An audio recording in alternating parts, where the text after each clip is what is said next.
Hello, this is Matthew Robert Payne. This is the 30th chapter in the book He's Redeeming Love, and this chapter is called Miss Sun for a Year. After I had my breakdown in Rockhampton Hospital, 1,000 kilometres north of Brisbane, I returned back to Brisbane, and what I had done was to break the law, taking and abducting my son for longer than a weekend, and the government wasn't happy with that. Certainly my ex-wife Sharon wasn't happy with that, and she didn't allow me to have access to my son for over at least a year, up to a year. Because the courts weren't involved, it was just her personal decision.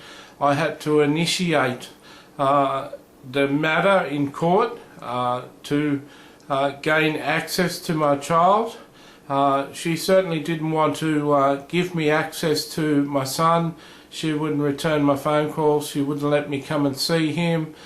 She shut down all chances of seeing him at daycare, and so I was left with a position where I simply couldn't see him until the courts came through and said that it was okay.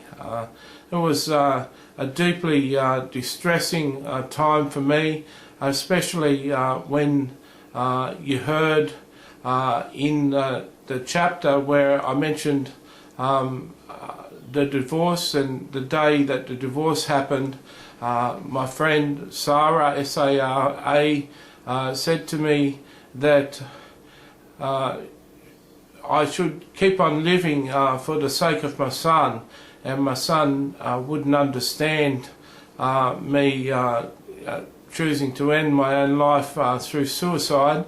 And so she had told me to stay living so that I can see my son and have an effect in my son's life, and essentially my son became the reason for why I was living. I was living to bring him up and show him love, and he was my sole purpose really for living.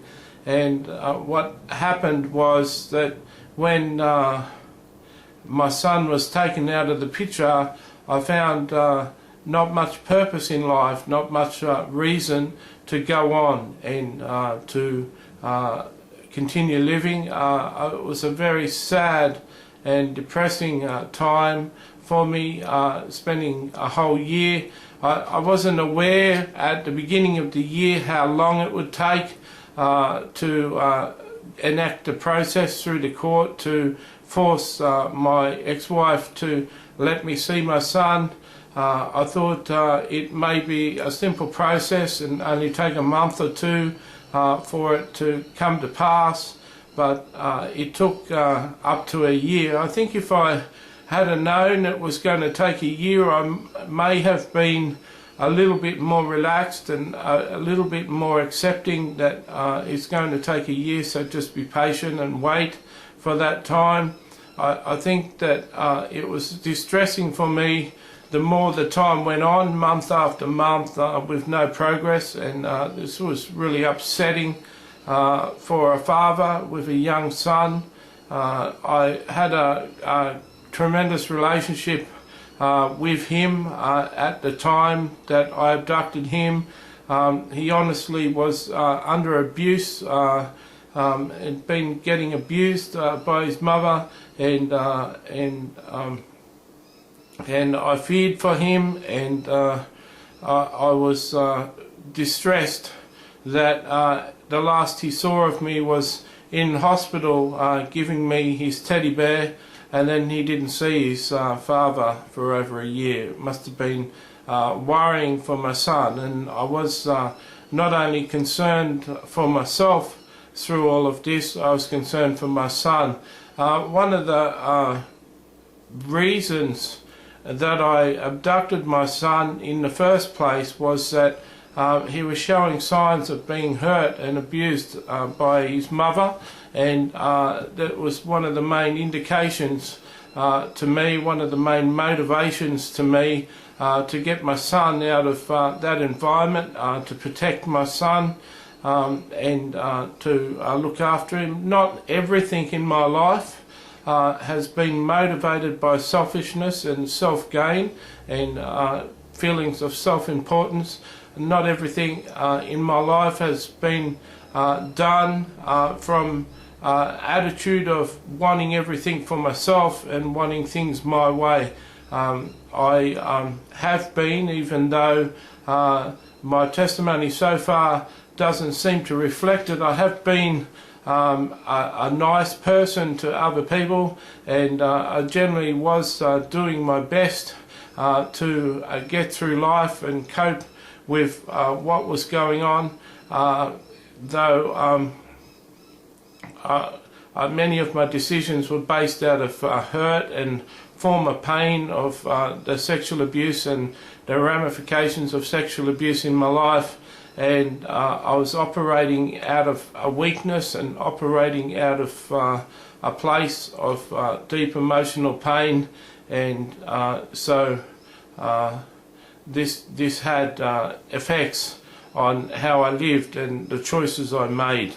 That was, it lasted about a year that I didn't see my son, and then the courts ordered Sharon to let me see my son again, Brandon, and I was very happy when that it came to the point where I could see Brandon again.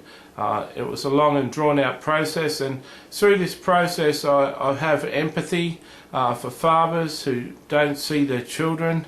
It seemed that this not seeing my son for a year and being able to cope with my life, with the main reason for my life being out of it, was God's way of getting me ready for what was to come with me and my son's life, and my relationship with my son.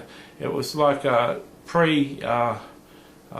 tester for me to be able to get my focus on having a real reason to live, and a proper reason to live, and not being dependent on my love for my son. God bless.